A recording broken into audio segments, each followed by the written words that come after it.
Magandang hapon. Update na muna tayo sa lagay na ating panahon ngayong araw ng Martes, ika-6 na araw ng Pebrero, taong 2024. Sa kasalukuyan ay easterlies o yung mainit na hangin galing karagatang Pasipiko nakaapekto pa rin sa may silangang bahagi ng ating bansa. At dahil nga sa easterlies, asahan natin yung maulap na papawirin, mga kalat-kalat na pag-ulan, pagkidlat at pagkulog dito sa may area ng Southern Leyte sa may Dinagat Island, Surigao del Norte, Surigao del Sur, dito rin sa may area ng Davao Region at sa may Soc-Sargen. Kaya yung ating mga kababayan na inuulan ng mga nakaraang araw o ng mga nakaraang linggo pa ay pinag-iingat natin lalo na sa mga pagbaha at pagguho ng lupa.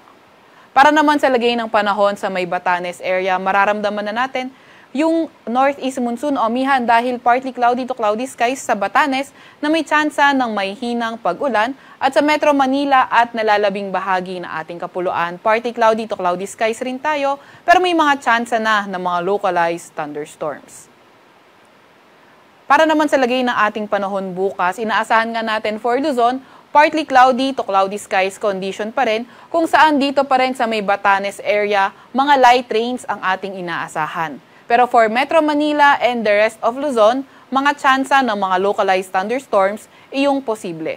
Agwat ang temperatura sa Metro Manila for tomorrow, 22 to 33 degrees Celsius, 15 to 24 degrees Celsius sa Baguio, 21 to 31 degrees Celsius sa may Tagaytay, 23 to 29 degrees Celsius sa may Lawag, 22 to 33 degrees Celsius sa Tugigaraw, at sa Legazpi naman ay 25 to 31 degrees Celsius.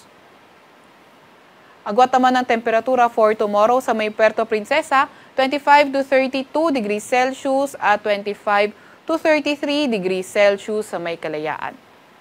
Para naman sa lagay ng panahon bukas, inaasahan nga natin dito pa rin sa may Southern Leyte, pero ito ng buong area ng Caraga, Davao Region at Soc-Sargen, posible pa nga rin magdala ng mga paulan, yung easterlies may mga kasamang kidlat, kulog sa areas na yan.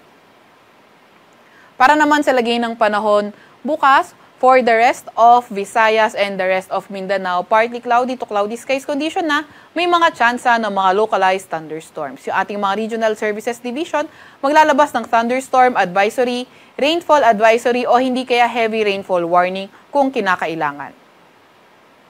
Agwat ang temperatura for tomorrow sa Cebu, maglalaro mula 25 to 32 degrees Celsius, 26 to 30 degrees Celsius naman sa may Iloilo sa Tacloban ay 24 to 29 degrees Celsius, 23 to 30 degrees Celsius sa may Tacloban, 24 to 30 sa may Davao at sa may Zamboanga naman ay 25 to 31 degrees Celsius.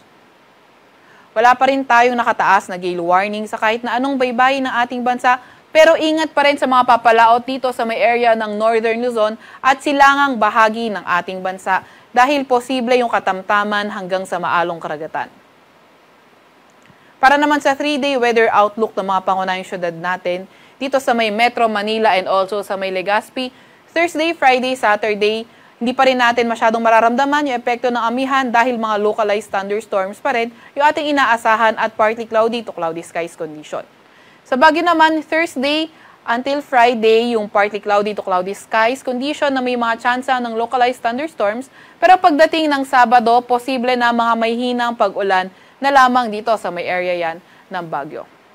Agwat ang temperatura sa Metro Manila sa susunod na 3 araw, Thursday to Saturday, maglalaro mula 22 to 33 degrees Celsius, sa Baguio naman ay 15 to 24 degrees Celsius at sa may Legazpi ay 24 to 32 degrees Celsius. Para naman sa mga pangunahing syudad sa may Visayas, sa Metro Cebu, Iloilo City at Tacloban, inaasahan natin from Thursday to Friday, posible pa rin partly cloudy to cloudy skies, mga localized thunderstorms yung ating inaasahan.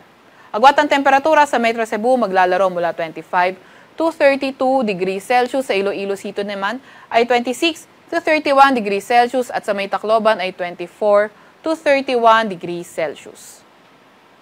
Para naman sa mga pangunahing syudad sa may Mindanao area, inaasahan na nga natin mas maiging panahon sa Metro Davao, then sa may Cagayan de Oro, Zamboanga City, Thursday, Friday, Saturday, partly cloudy to cloudy skies, may mga tsansa ng mga localized thunderstorms. Agwat ang temperatura sa Metro Davao, maglalaro mula 24 to 32 degrees Celsius, sa may Cagayan de Oro naman ay 23 to to 31 degrees Celsius at sa may Zamboanga, 24 to 33 degrees Celsius. Ang araw ay lulubog sa may Kalakhang, Maynila ng 5:57 ng hapon at sisikat bukas ng 6:23 ng umaga.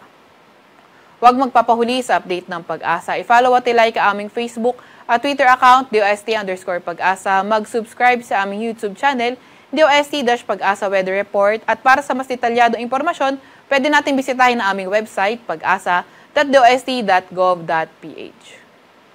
At yan naman po muna ang latest mula sa Weather Forecasting Center ng Pag-asa, Veronica C. Torres, Tag-ulat.